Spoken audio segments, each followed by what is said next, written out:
Hi friends, welcome to Shyamalamba talks. ఈరోజు video వచ్చేసి road side దొరికే బెల్లం జీళ్ళు ఎలా తయారు చేయాలో చూపించేస్తాను.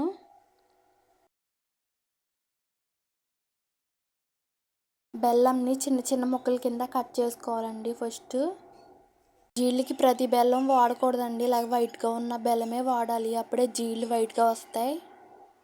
ఇత్తడి కళాయిలో వాటర్ వేసి బెల్లం వేసేయాలి. పాకం రెడీ అయిన తర్వాత ఆయిల్ రాసిన పళ్ళాల్లో వేసేయాలి. పాకం చల్లారడానికి వాటర్లో పెట్టి మిక్స్ చేసుకుంటూ ఉండాలి.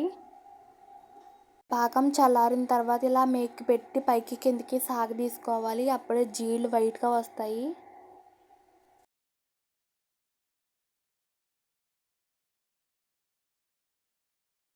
సాగదీసుకున్న దాన్ని జీళ్ళు పీట మీద పెట్టి ప్రెస్ చేసుకోవాలి.